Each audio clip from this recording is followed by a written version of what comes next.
కోవర్ట్లని అవన్నీ ఇవన్నీ శుద్ధాపదం. రాజకీయంగా ఎదుర్కోలేక ఒక వాల్మీకి సోదరుడి యొక్క ఎదుగుదలని వార్చలేక ఎంతోమంది ఎన్నో రకాలుగా చెప్తున్నారు. నేను ఒక రెడ్డిగా చెప్తున్నా, ఈ వాల్మీకి సోదరులందరూ కూడా ఈసారి తెలుగుదేశం పక్క ఉన్నారు. తెలుగుదేశం పార్టీని గెలిపించాలా.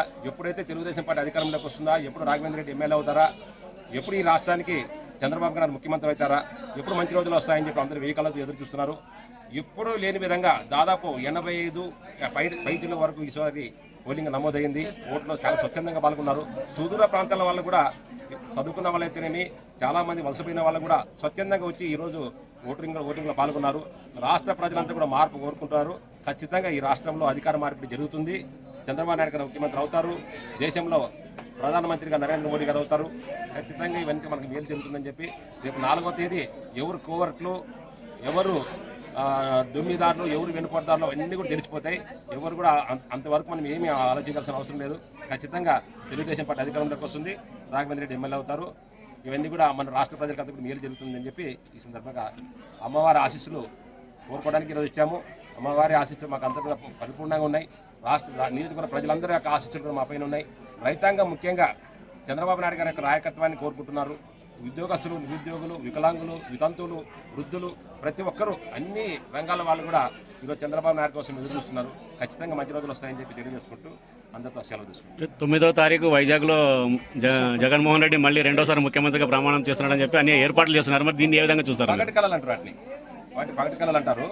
ఖచ్చితంగా ఈరోజు చూసుకోండి, రేపు 4వ తారీఖు ఏం జరుగుతుంది అనేటటువంటిది ఎక్కడ ఉద్యోగస్తులు కానీ, ఉపాధ్యాయులు కానీ, ఉద్యోగులు కానీ ప్రతి ఒక్కరూ ఈ ప్రభుత్వం పట్ల వ్యతిరేకిస్తున్నారు. ఎప్పుడైతే మనకు అధికారం వస్తుందా అని చెప్పి ఎదురు చూస్తున్నారు. వాళ్ళంతా పగటి కళలు కనుక్కోపోతే ఇంకేముంది చెప్పండి. ఓడిపోతూ ఒక పక్క కౌంటింగ్ జరుగుతున్నా, ఒక పక్క ఓడిపోతుంటే కూడా మళ్ళీ మేము అధికారంలోకి వస్తుందని చెప్పుకునే వాళ్ళు చాలామంది ఉన్నారు. ఆ కోవకు చెందిన వాళ్ళే తప్ప వాళ్ళు కూడా సర్దుకుంటున్నారు. వాళ్ళకి తెలిసిపోయింది వాస్తవ పరిస్థితులు ఏమిటనేది అందరికి తెలిసిపోయింది. ఈరోజు చూస్తున్నాం మన మాచర్లలో ఏం జరిగింది. తర్వాత మొన్న ఒక ఎమ్మెల్యే ఎంత దౌర్జన్యానికి పాల్పడ్డాడు, ఈవీఎంలు ఏ రకంగా పగలగొట్టాడు. ఆ దౌర్జన్యాలకు పాల్పడుతున్నట్టు దానికి వాళ్ళు ఓటమికి వాళ్ళకి నిదర్శనం ఇవన్నీ. మేము ఓడిపోతున్నాం అనేటటువంటి భావనతో, వాళ్ళకి నిరాశతోటి, నిస్పృహతోటి ఇలాంటి కార్యక్రమాలు చేస్తున్నారు. వీటన్నిటికి కూడా ప్రజలంతా కూడా చూస్తున్నారు, అప్రమత్తంగా ఉన్నారు. రేపు మా యొక్క కార్యకర్తలు, మా నాయకులకు మేము కోరుకున్నాం ఏంటంటే, రేపు ఖచ్చితంగా మనం అధికారంలోకి వస్తాం. సమన్వయం పాటించండి, అందరూ కూడా సహకరించండి. ఖచ్చితంగా మనకు మంచి రోజులు వస్తాయని చెప్పి మేమంతా మా కార్యకర్తలు, మా నాయకులందరూ కూడా కోరుకుంటున్నాం. సార్, అలాగే మంత్రాలయంలో కర్ణాటక మొత్తం విచ్చలవిడిగా అమ్ముతున్నారు. ఇంటింటిలో ఎన్నో కుటుంబాలు నాశనం అయిపోతున్నాయి. మీ హ్యాంలో కూడా మీరు ఎమ్మెల్యే అయిన తర్వాత ఏ విధంగా యాక్షన్ తీసుకుంటారు? ఖచ్చితంగా రాఘవేంద్ర రెడ్డి ఎమ్మెల్యే అయిన తర్వాత, చంద్రబాబు నాయుడు ముఖ్యమంత్రి అయిన తర్వాత, నాగరాజు గారు ఎంపీ అయిన తర్వాత, మన రాష్ట్రంలో పీఠం ఉమ్మడి అభ్యర్థి అయిన తర్వాత ఖచ్చితంగా ఇవన్నీ అరగడతాం. ఈరోజు ఏవైతే వైఎస్ఆర్సీపీ వాళ్ళ అక్రమాలు ఉన్నాయో, అన్యాయాలు ఉన్నాయో, దౌర్జన్యాలు ఉన్నాయో వాటన్నిటిని కూడా మేము ఎదొట్టి అడ్డుకుంటాం.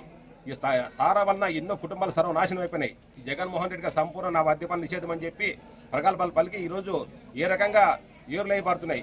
మొన్ననే మేము ఏ గ్రామానికి వెళ్ళినా తాగునీటి లేనటువంటి గ్రామాలు, తాగునీటి వసతి లేనటువంటి గ్రామాలు ఎన్నో ఉన్నాయి. కానీ కర్ణాటక సారా లేని గ్రామం ఒకటి కూడా లేదు. ప్రతి గ్రామంలో కూడా విచ్చలవిడిగా ఈ సారా అమ్ముతున్నారు. మరి వీటన్నిటిని ఖచ్చితంగా మేము అడ్డుకునే తీరుతాం. అప్పుడైతేనే మేము అనేది ఏమనేది చూపిస్తాం ప్రజలకి.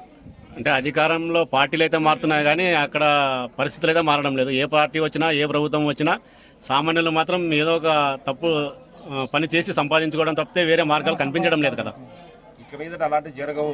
చంద్రబాబు నాయుడు గారి హయానికి, ఈ జగన్మోహన్ రెడ్డి గారి హయానికి ఒక్కసారి మీరు పోల్చి చూడండి. మీరంతా కూడా విఘ్నులు, తెలివైన వాళ్ళు, మీకు అంతా తెలుసు ఏం జరుగుతుంది, మన రాష్ట్రంలో ఏం జరుగుతుంది, మన నియోజకవర్గంలో ఏం జరుగుతుంది, మన ప్రాంతంలో ఏం జరుగుతుంది అన్న విషయాలు. ఒకప్పుడు చంద్రబాబు నాయుడు గారి హయాంలో ఏం జరిగినాయి, పరిశ్రమలు ఏ రకంగా వచ్చినాయి, ఈరోజు పరిశ్రమలంతా పక్క రాష్ట్రాలకు ఏ రకంగా పరిగెత్తుకెళ్ళిపోతున్నాయి. ఈరోజు ఎవరికి ఉపాధి లేదు. ఈరోజు బాలారెడ్డి గారు చెప్తున్నారు, వాళ్ళ గ్రామం నుంచి వందలాది మంది, వేలాది మంది బతకడానికి కడుపు చేతి పట్టుకొని పక్క రాష్ట్రాలకు వెళ్తున్నారు. మరి వాళ్ళ సొంత గ్రామానికి చేయలేని వాళ్ళు మరి నియోజకవర్గానికి ఏం చేస్తారు, జిల్లాకి ఏం చేస్తారు, రాష్ట్రానికి ఏం చేస్తారు చెప్పండి. ముఖ్యంగా మన ప్రాంతంలో వలసలు ఎక్కువ ఉన్నాయి. వలస నివారణకి చంద్రబాబు నాయుడు గారితో మేము కూర్చొని ఒక ప్రణాళిక ఏర్పాటు చేసుకొని వాటిని అమలు చేస్తాం. ఒకవేళ రాష్ట్రంలో వైసీపీ అధికారంలోకి వస్తే మీ పరిస్థితి ఏంటి? అధికారంలోకి వస్తే ప్రజల తీర్పు. ప్రజలు మాకు ప్రతిపక్షంలో ఉండమంటే ప్రతిపక్షంలో ఉంటాము, అధికార పక్షంలో ఉండమంటే అధికార పక్షంలో ఉంటాము. మేము ప్రజాస్వామ్యాన్ని గౌరవిస్తాం. ఈ వైసీపీ వాళ్ళ మాదిరి ఇవన్నీ ఈవీఎంలు ధ్వంసం చేయడము, దౌర్జన్యాలు చేయడము, దోపిడీ చేయడము ఇవన్నీ మా చేత కాదు. మేము ప్రజాస్వామ్యాన్ని గౌరవించే వాళ్ళము, గాంధీ మార్గంలో నడిచే వాళ్ళము.